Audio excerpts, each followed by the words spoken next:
Welcome students to the tuition corner. और आज का हमारा टॉपिक है levels of management. Levels of management में हम 3 लेवल्स ऑफ मैनेजमेंट पढ़ेंगे: top level, middle level and junior level. Top level of management, सबसे पहले हम let study top level of management. Top level of management includes the board of directors, the CEOs, the general manager, vice president, president.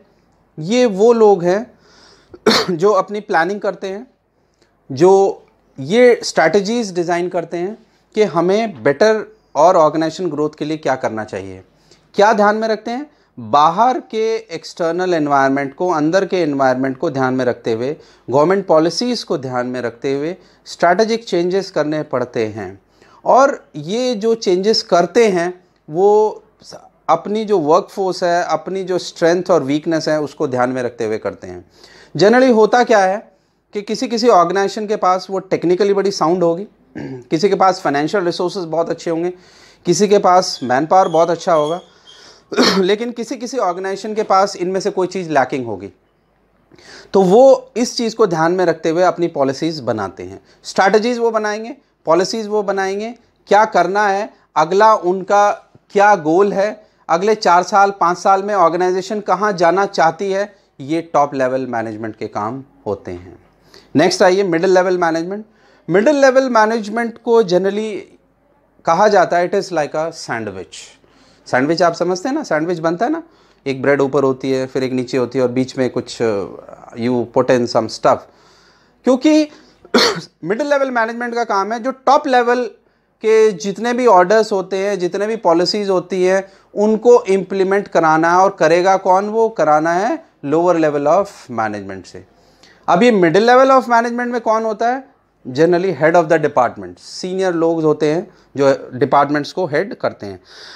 ये वो लोग होते हैं जो meetings में पार्टिसिपेट करते हैं, टॉप लेवल के, जूनियर लेवल की मीटिंग्स में पार्टिसिपेट करते हैं और ये कन्विंस करते हैं कि ये काम कितना इजीली हो सकता है, कितनी मुश्किलें आ सकती हैं, और तब उसको फाइनलाइज करते हैं। इनकी जिम्मेदारी है ये एक they are the link between the lower level of management and the top level of management.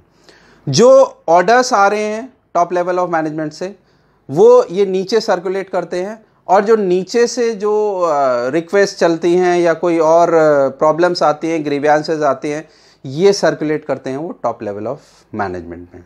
और लास्टली हमारा आता है लोअर लेवल ऑफ मैनेजमेंट, जिसमें कि हमारे सेक्शन ऑफिसर्स आ गए, सुपरिटेंडेंट्स आ गए, क्लर्क्स आ गए। ये डायरेक्टली टच में होते हैं वर्कर्स के।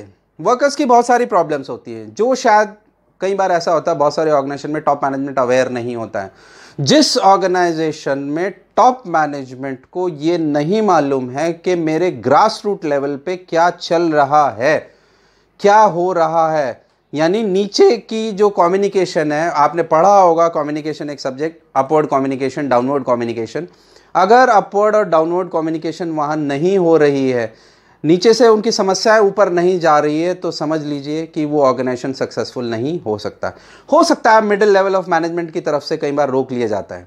हो सकता है जो लोअर लेवल ऑफ मैनेजमेंट है वो कंप्लेंट करे, सर मशीन ख़राब है, पिछले 1 साल से कंप्लेंट कर रहे हैं, पीने का पानी नहीं मिलता साफ, एनवायरनमेंट वर्किंग कल्चर अच्छा नहीं है।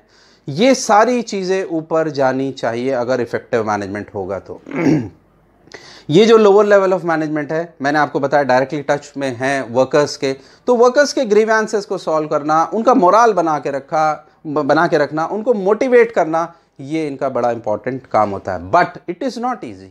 वर्कर्स की समस्याएं होती है, बोनस की है, ओवर टाइम की है, पेमेंट की है, वर्किंग कंडीशंस की है। आगे चल के जब आप बीबीए और एमबीए आप करोगे तो और इस पे अलग से सब्जेक्ट्स हैं कि क्या कंडीशंस होती है ऑर्गेनाइजेशंस में। वो फैक्ट्रीज एक्ट 1948 है जिसमें हम पढ़ते हैं क्या क्या होना चाहिए, खाने की क्वालिटी कैसी होनी चाहिए, मेस में कैसा मिलना चाहिए, पीने का पानी कैसा होना चाहिए।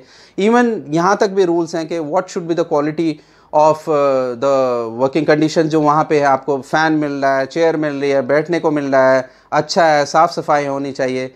ये सब लोअर लेवल ऑफ मैनेजमेंट वो सब देखता है और वो टॉप मैनेजमेंट को कम्युनिकेट करता है। नेक्स्ट टॉपिक है हमारा फंक्शंस ऑफ मैनेजमेंट।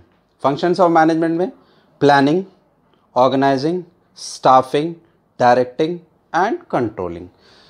ये बहुत ही इंपॉर्टेंट फंक्शंस हैं और ये वो फंक्शंस हैं जिसके बेस पे पूरी ऑर्गेनाइजेशंस चलती हैं। Let us discuss one by one. सबसे पहले आता है planning. What is planning? Planning means where we are today and where we want to go. आज हम कहाँ हैं और हम कहाँ जाना चाहते हैं। प्लानिंग में let's say you want to start any industry, organisation आप लगाना चाहते हैं, तो प्लानिंग में आ जाएगा आपका कब करना है, क्या करना है, कौन करेगा, who will do, when to do and how to do it. ये पूरा का पूरा जो बेस है जिसको हम बोलते हैं, प्लानिंग को जनरली बोला जाता है जैसे हमारे बॉडी में ब्रेन होता है, planning is like a brain. ये प्लानिंग ध्यान में रख के की जाती है आपके पास ऑल्टरनेटिव और रिसोर्सेज क्या क्या हैं। मैंने अपनी एक पहली वीडियो में जब कैरियर से रिलेटेड आपसे बात की थी, मैंने आपसे उसमें कहा था कि 12th के बाद आप कहाँ जाना चाहते हो सकता है कोई ऑस्ट्रेलिया जाना चाहे, हो सकता है कोई बैंगलोर जाना चाहे, हो सकता है कहीं और जाना, बट आपके पास क्या रिसोर्सेज हैं, आपके पास क्या ऑल्टरनेटिव्स हैं। उन ऑल्टरनेटिव्स को ध्यान में रख के ही आप अपना एडमिशन आप कराओगे। अब वापस आ जाइए, जो मैं कंसेप्ट बताना चाहता हूँ, आप कोई फैक्ट्री लगाना चाहते हैं तो आप कितना लोन ले सकते हैं, कितनी लोन लेने की आपकी कैपेसिटी, आप अपना पैसा कितना लगाओगे, कितना आप उसको आप ग्रो करना चाहते हो, इनिशियली आप क्या एरिया रखना चाहते हो, एक प्रोडक्ट में रखोगे, 4 प्रोडक्ट्स में रखोगे, कहाँ उसकी यूनिट लगेगी, ये सब आपकी प्लानिंग में आता है। This is very very important. Planning के बाद हमारा आता है ऑर्गेनाइजिंग। ऑर्गेनाइजिंग में बेसिकली अब हम अपने जो प्लानिंग में हमने चीज़ों को फैलाव किया था, जो हमने स्प्रेड की थी, हमने बहुत सारी चीज़ें, ये भी करेंगे, ये भी करेंगे, ये भी करेंगे, अब हमने उनको समेटना शुरू कर दिया है।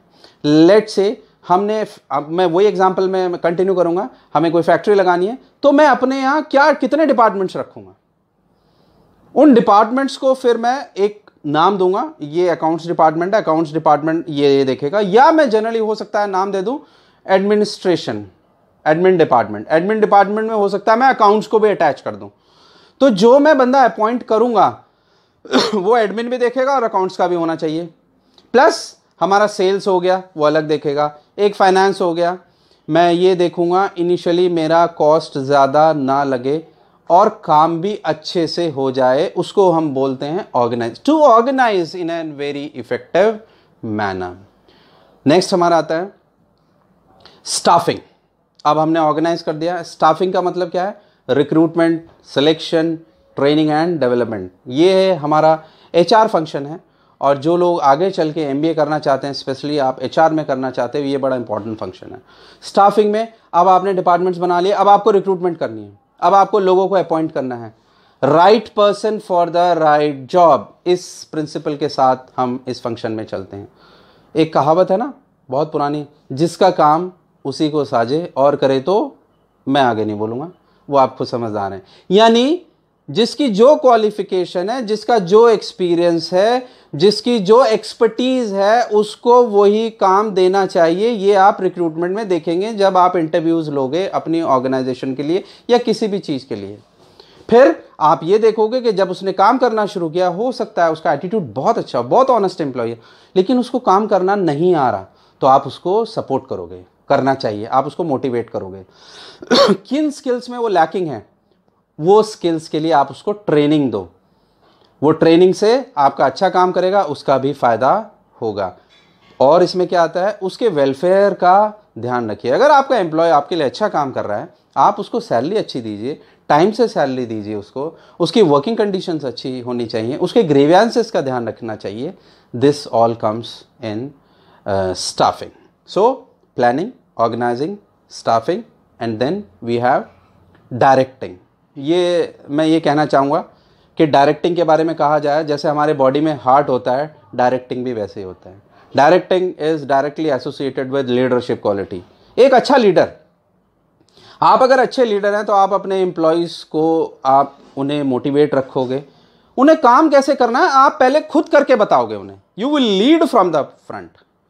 लीड फ्रॉम द फ्रंट का मतलब क्या होता है कि आप ये बताओगे, देखिए ये काम ऐसे होगा, इसको ऐसे करना है, कोई प्रॉब्लम हो मैं यहाँ पे बैठा हुआ हूँ, आप कभी भी आइए। बहुत सारे बॉस ऐसे होते हैं, कहते हैं कोई दिक्कत नहीं है, आप ऐसे रिपोर्ट बनाइए, अगर कोई प्रॉब्लम मुझे आके आप बताइए। वो रिपोर्ट बनाते हैं, उसमें गलतियाँ निकलती हो, कहते हैं कोई बात नहीं, nothing. If you throw away that report, वो डीमोटिवेट हो जाएगा, वो डर जाएगा, अरे यार ये काम कैसा होगा, इसका मतलब ये फंक्शन आपका ठीक नहीं चल रहा है। फ्रंट से लीड करिए। लीडर कौन होता है? लीडर वो होता है कि जो अपने फॉलोअर्स को इन्फ्लुएंस कर सके अपने थॉट से, अपने आइडिया से, और वो आपके दिल से रिस्पेक्ट करें। और लास्ट जो हमारा फंक्शन है वो है कंट्रोलिंग। बहुत इंपॉर्टेंट फंक्शन है कंट्रोलिंग। अब आपने सब कुछ प्लान कर लिया, आपने सब कुछ ऑर्गेनाइज कर लिया, आपने सबको काम बता दिए, लेकिन अब आप उन्हें चेक तो करिए। क्या चेक करना है? Where we are going, in what direction we are going, are the employees working accordingly, जैसा हमने उनको बताया था, वो क्या हम राइट ट्रैक पे चल रहे हैं या डेविएशन हो गया है? डेविएशन मतलब गाड़ी हमारी पटरी से उतर गई है तो उसे वापस पटरी पे लाना है। लेकिन अगर आपका कंट्रोलिंग फंक्शन नहीं होगा तो बहुत दूर गाड़ी चली जाएगी और बहुत ही गलत जा रही है, वापस आना आपके लिए बहुत मुश्किल हो जाएगा। आप 6 महीने से कंट्रोलिंग फंक्शन नहीं था, आपने देखा तो ये तो एंड रिजल्ट जो हमारा होना चाहिए था वो है ही नहीं। आपने कहा ये तो कहाँ फॉल्ट है, आपने चेक किया, अरे ये तो जो काम कर रहे थे गलत कर रहे थे, ऐसे तो करना ही नहीं था, इसको तो ऐसे करना था। तो किसने देखा नहीं? किसी ने नहीं देखा। सर एक बार मुझे बताया, एम्प्लॉय ने कहा सर मुझे तो एक बार बताया था, उसके बाद मैं काम करता गया, तो मुझे बीच में किसी ने बताया नहीं, चेक नहीं किया। That should not happen. Controlling function हमें डेविएशन से बचाता है और हमें सही ट्रैक पे लाता है। Thank you.